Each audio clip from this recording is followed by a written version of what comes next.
This is the type of content that we normally do in the Biased Football podcast over on redmenplus.com, but it's too big a story, I think, not to talk about it in this show.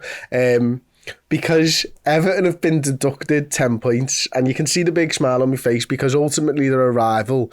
But actually, I think it's quite wrong at some point to this as well. And it's going to be interesting because we've not actually spoken about our opinions on this with each other, the three of us together today or anything like that. So I think it's going to be quite an interesting discussion, but to just give you the broad top line layman's terms, Everton have been deducted 10 points for an overspend of 19.5 million over the course of 3 season periods. They've held hands with the Premier League essentially and been hamstrung by the Premier League for the last about 3 seasons as well. In that they've literally been going begging to the Premier League and going, can we do this? And the Premier League have gone, no, because overspend, and they've gone, okay then, well, and what should we do? Well, you should probably do this. So they've pretty much done everything that they can. I think they're idiots and they've breached the rules and they've clearly been caught cheating, which is what it is. But it is a bit nuts for me anyway that they've been deducted 10 points, as though part of me is happy that they've been deducted 10 points, but also it feels really wrong to me on so many levels. Chloe, what was your first thought? I bet it was only Everton could lose points in an international break. Yeah, it was something like that. I remember, was it on the Friday? I can't really remember, but I remember I was just... You started that with I remember. Oh, sorry. I was on my phone. I remember the moral of the story of where I was. There we go. It's one of those where, like, you know, when something massive happens and it's like 25 years down the line, you're like, where were you when that happened? I can tell you exactly where it was. I was just sat in on my phone, and then I didn't have a clue that, like, I don't know why I didn't expect it to happen, because I knew they were being investigated, but I certainly didn't expect 10 points to be deducted. I expected a fine, and the reason I expected a fine was because I'd spoke to Toffee TV on numerous occasions, and they were like, we'll be all right. Yeah, no, we've held hands with them. We'll just get like a fine, you know, a slap on the wrist, and that'll be it. And then a 10-point deduction came up, and the only thing I could do was laugh, because... like, it's just so Everton. Like, it couldn't be more Everton if you tried. They tried to go about it the right way and still got deducted 10 points. And ultimately, look, one side of me wants to say, you broke the rules. It is what it is. No one else. No, we haven't cheated. They haven't cheated. No one else is losing points here. It's you because you've broke the rules. But also, I'm not sure that the punishment fits the crime. I think 10 points is quite a lot for just one breaking of a rule. You've got someone down the road there who's broke 115, and the only way I see, I think they've counted it, and I think they expect only 6 points instead of 10. But my moral of the story is if you give 10 points deduction, that's perfectly fine, as long as you give Chelsea and Manchester City the similar consequences and the same consistency. Then it all depends on what happens with the other two who are being investigated for me to make this justifiable. Yeah, I mean, Dan, obviously there are extenuating circumstances that every Everton fan, I've been speaking to Baz and John Blaine today about it, and the understanding that I have from it is that, you know, COVID's happened, global pandemic, the Russian sanctions have caused a huge issue for them. Yeah. Everton have also been dickheads in the way that they've done their accounting and how they've got it wrong. But the USM stuff was like a £200 million deal. The Richarlison stuff was they were basically hamstrung by the Premier League and they couldn't actually get 80 million for who they think is an 80 million pound player, and Tottenham played them because of them having to sell. They've got the I mentioned the rights already. There's another one as well, which was like £40 million, which would have wiped it off. The way that they've done it has been kind of wrong as well, in that if they'd have taken a loan from a bank for the stadium, for example, they could have got 150 million quid and paid that off over 10 years, but they didn't. They did it a way which they thought was better, but it ended up being worse for them. Like, it doesn't, I know across it all, they've kind of come clean as well, which is the other thing, which is like, that's fucking admirable. Yeah. They've done it wrong. They've held the hand up and said, we've got it wrong. There's clearly been no sporting advantage.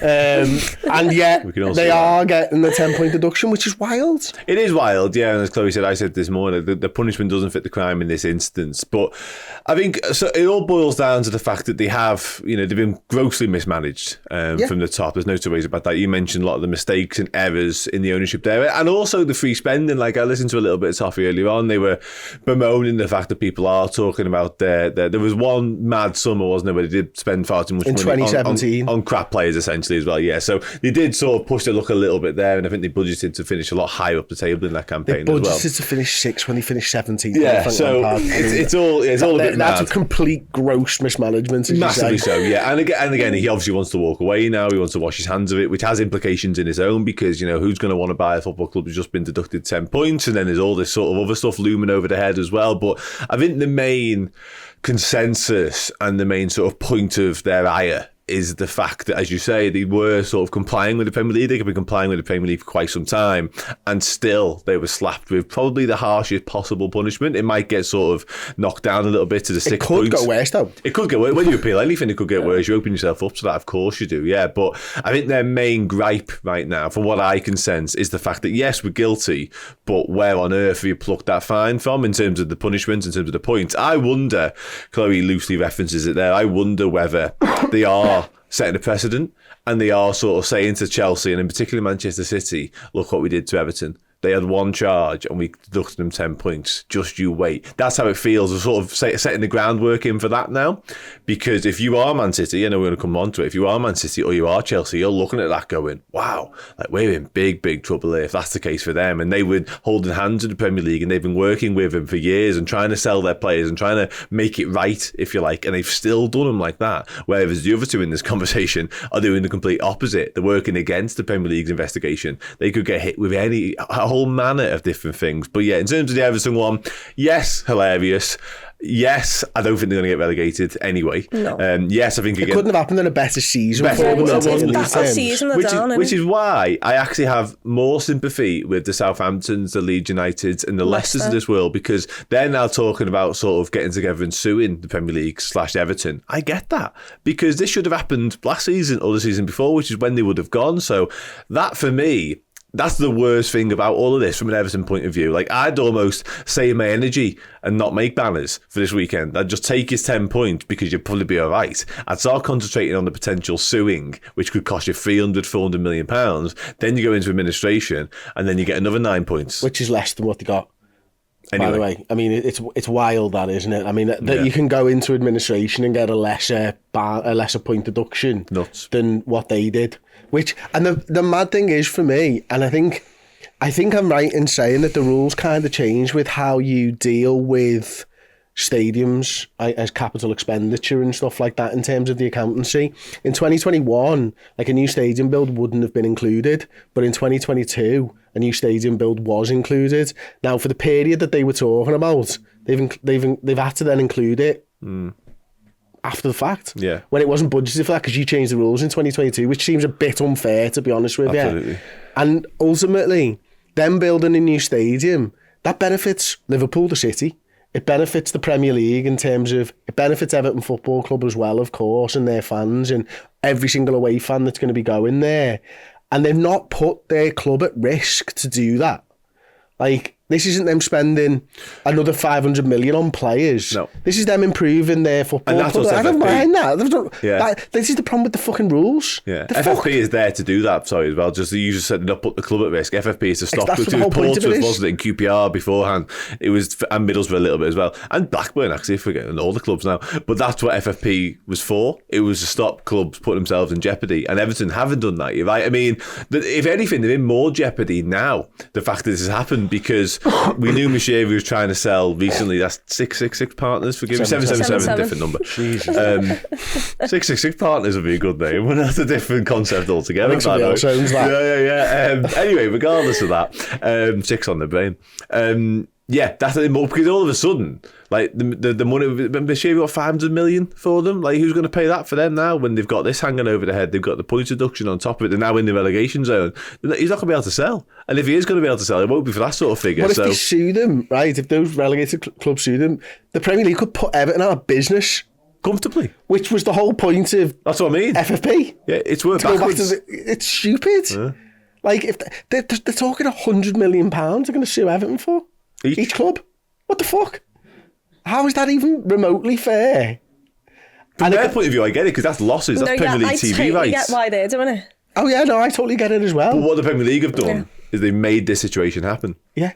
And this is part of the problem, isn't it? And when I think about this in all sports, right? I watch the Tour de France, watch cycling, big events, love it, think it's absolutely brilliant. But there is a part of me that watches the Tour de France and thinks, well, that's fucking shit. You're all on drugs. No matter what happens, especially when one person is miles better than the others, you're doping. It's that because in 15 years' time, it'll come out that you were doping, and I'll be glad that I didn't get all excited for you. And this is what happens. But coming back onto the footy stuff, the rules need to be there from the beginning. You can't just keep chopping and changing the rules. And everybody's got to know what they're signing up for, and everybody's got to sign up for these rules. And there's also got to be, I don't know whether it's retrospective action is what they're handing out. It's not retrospective action that they're handing 10 points out now, but it should be dealt with in the year that it's happening. It can't be dealt with 2 to 3 years after it's happened, because you end up in a mess with relegated football clubs. And that's not right. It needs to, if you're going to do something like this, it's got to be the season, and it's got to be finished before the next season fucking starts. If someone's cheating,